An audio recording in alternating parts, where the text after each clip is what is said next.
comfort is about. משל למה הדבר דומה? לאדם שנכנס לתוך חדר חשוך ונתקל בכל מיני דברים שמפוזרים בתוך החדר. בכל פעם שנכנס לחדר הוא לומד יותר ויותר בדיוק איפה הדברים נמצאים, וכך נתקל בהם פחות ופחות. עד שאחרי זמן מה הוא מכיר את המקום היטב ולא נתקל בשום דבר, למרות שהחדר עדיין חשוך. כמו כן המוות, יש חושך במוות שאי אפשר לגרשו, אבל אפשר ללמוד איך להמשיך לחיות למרות החושך הזה. To what can death be compared to a person who enters a darkened room for the first time and trips over the furniture? Each time he enters the room, he learns more and more where the furniture stands. In time, he or she becomes familiar with the room and despite the darkness knows how to get around. So to death.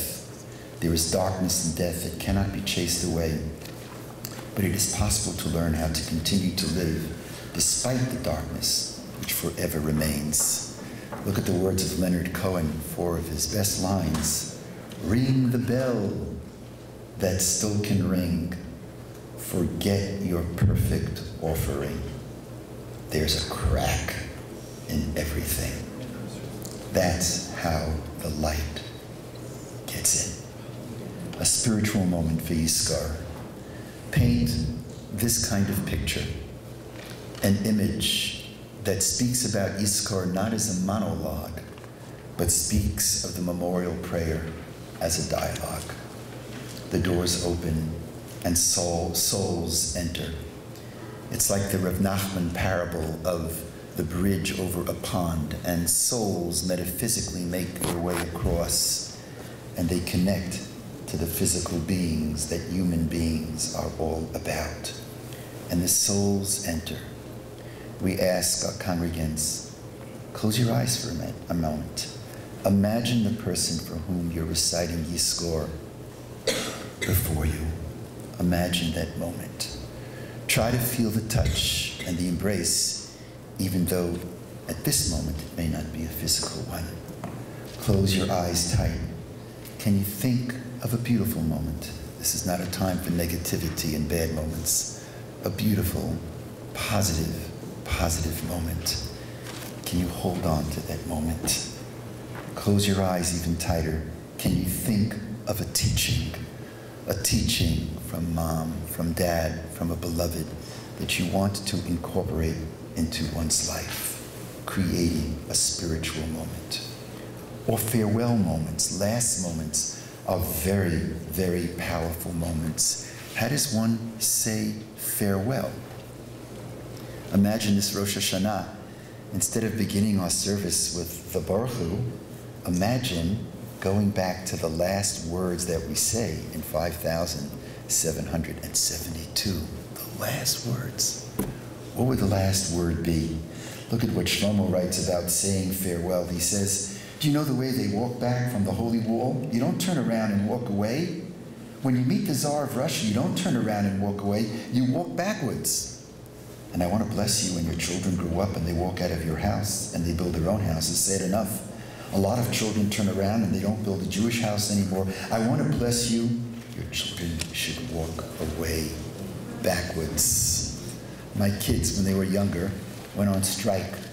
Shabbat night, they said, we just said Shalom Aleichem. Now we're going to say Tzeitlem L'Shalom. And they didn't sing Tzeitlem L'Shalom. I looked into it and I found out that Reb Avram Yitzchak HaKohen Kook, this saintly rabbi, first Ashkenazic chief rabbi of Israel before it was officially a state, in his Bekasha, he would get up on Friday night, and when he would get to Tzeitlem L'Shalom, he would go to the door, open the door, and wave bye-bye. I mentioned this at shul, and at that moment in our shul, people are open to respond as the rabbi or rabbis talk. So Daniela Grunfeld, she stood up and says, Rabbi, I have to tell you that when my children were younger, and I would take them to the bus, and I would say goodbye as they'd go off to school, instead of waving bye-bye this way, I'd wave bye-bye this way. How do you say goodbye to 5,772? It's a moment to create the last Oleinu, the last Kaddish, walking backwards. Tashlich, what a glorious moment. Taking people to the water. Why do we do this on Rosh Hashanah? Rosh Hashanah is the birth of the world. The world, Ruach Elokim merachefet al panei hamayim. The Spirit of God hovered on the face of the waters, bringing people to the waters. What a moment of reenacting God's creation, of thinking and talking and living and breathing the environment. Or imagine creating a spiritual moment before we hear that first blast of the shofar. Or maybe it should be right before that last Kiyah Gedolah, that blast of redemption. Here's a thought. At that last Kiyah Gedolah, once again, try to freeze time even as it moves on. Close eyes, Rav Nachman says. It's at this moment of Kiyah Gedolah as Yom Kippur ends that the heavens are especially open. Can you picture in your hearts and soul those who are closest to you, every child, every sibling, every spouse, every partner, every friend, and right before that blast, say the prayer. May my father be well. He's 93 and getting on in years, but I always loved hearing my father's children. This is one of my father's stories. This is one of my favorite. He tells the story of a poor person who comes from the Alta Heim from Europe. And the poor person comes to America and is doing very, very well, extremely well, and is now marrying off his youngest child, his youngest daughter. And in the middle of the chuppah, this person begins calling out, first mumbling, but then calling out in Yiddish, "Gib mir a nuggle." Give me a nuggle. In Hebrew, "Tein li masner," give me a nail. Now, by this time, he had become one of the most important people in town. People had thought maybe he had gone mad. What is he talking about?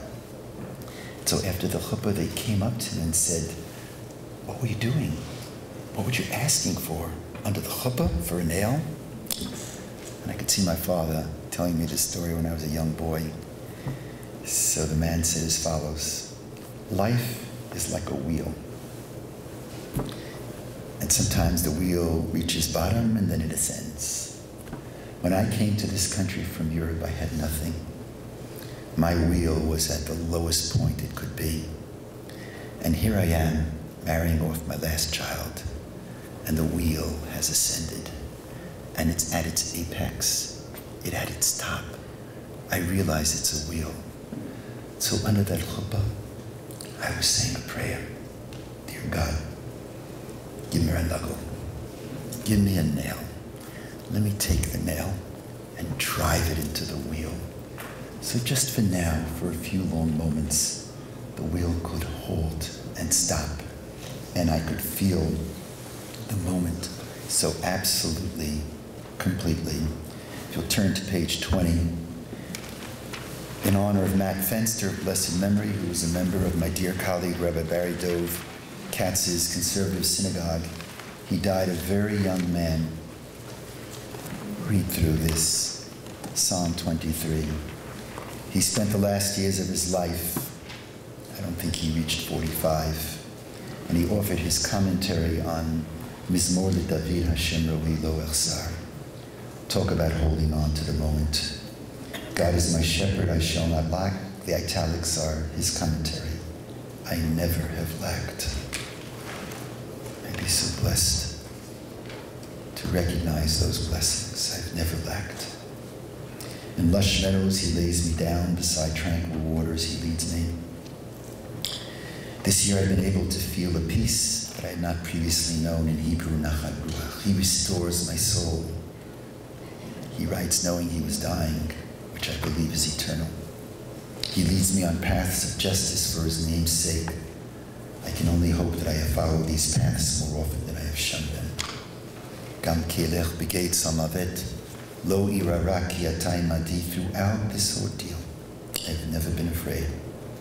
Perhaps it's because I'm a person of faith, or maybe I am too simple-minded to recognize the magnitude of the loss that I am facing. Your rod and your staff, they comfort me. I interpret God's rod and staff to be my family, my friends, respectively. You prepare a table before me in view of my tormentors. I think about the tables of my life. My childhood dinner table, breakfast before school with my kids at a cafe table, a Seder table, the table from which I read the Torah in synagogue. Dishanta Vashem and Roshi, I was brought up to believe I was special and could accomplish anything that I wanted. My cup overflows, a phrase I have uttered to myself each Friday night before the words of Kiddush. Achtov v'chesed yidefuni kol yemei chayai, v'shavti b'vet Hashem ba'orech Yamim. May only goodness and kindness pursue me all the days of my life, and I shall dwell in the house of God for eternity. Although I am saddened by what I miss, the days with which I have been blessed have been full. So I bless you, and I ask you to bless me as we prepare ourselves for Rosh Hashanah and Yom Kippur, that we really feel the prayer of Nafal, we feel the presence of God, that we feel the presence of each other, that we be able, oh God, to face each other face to face, and we not only not be alone, but that we not be lonely, and that we be able to live in the spiritual moment, to hold on to the moment. Recognize that I've got to hold it loosely, but to hold it. It's a moment that I'll never have back. A final story. I turned to my Abba, as I do every year, and I said, Abba, I'm about ready to give this high holiday sermon seminar. And so Abba always says, well, did you prepare? I always tell my students that it's okay to be off. We're all off. We all have our moments. But the one thing that's inexcusable is never get up unprepared. Because if you're unprepared and winging it, I tell them, and I tell myself, it shows a lack of respect for the people, honored people we're speaking to. And I'm not embarrassed to say that I worked for, not hours, for days on today's sessions, because I felt so uplifted preparing and so uplifted sharing with you. I wanted to apologize. I don't like sharing frontally. I much rather give and take, but doing this elsewhere, I've come to understand that it's a time, that's what I've been asked to do, to share frontally, so please excuse me for that. So when I told my father, I prepared, I said, Abba, do you have a story? So this is the story he told me. And with this I close and wish you a Shana Tova U'Metuka. He said once there was a town in a lot of trouble, and so they decided that they were going to hire a kind of a Heston type of actor who would come in, and everybody would gather in their small little synagogue. A couple hundred people, was relatively small, and the actor would come forward and would read, "The Lord is my shepherd, I shall not want. He leadeth me down, yea, though I walk through the valley of the shadow of death." But they didn't want the elderly rabbi to feel bad. So they went up to the rabbi and they said, Rabbi, this is what we're doing, and we'll allow you, after the actor is finished, you can come up and you could speak, but we want to control your speaking. You can only recite L'Davar Hashem, L'Davar Hashem. You can only recite "The Lord is my," L'Davar Mizmor Hashem Roi. You can only recite "The Lord is my shepherd." Actor gets up on that night and he is absolutely brilliant. His diction, his framing, his syntax, his structure, his inflections, he was absolutely, completely all there. He read it magnificently. And when he finished, he actually received a standing ovation. Then Nebuch, the rabbi, gets up. And the rabbi, the David, Mizmor, Hashem Roi Lo Echsa, and as he speaks, he just internalizes it so powerfully. and he breaks down. And after he breaks down, sure enough, people in the audience were so touched. If you're touched, it's contagious. People were touched, and they broke down, and they cried. And he sat down quietly, no standing ovation, but goodness, how he touched deeply, deeply souls of others. And so afterwards, they went up to the actor, and they said, Herr Actor, Mr. Actor, you know, you read beautifully, really beautifully. But the rabbi, the truth of the matter is, this elderly rabbi, he outdid you. How is that possible? And the actor said, I'll tell you, when you asked me to read the 23rd Psalm, the Lord is my shepherd, I memorized every word. I went over and over it very carefully, and I delivered it in perfect timing. I delivered the 23rd Psalm. But this rabbi knows the shepherd. He knows the shepherd. May we know the shepherd for many, many years to come. Shana Tova, Mitzvah.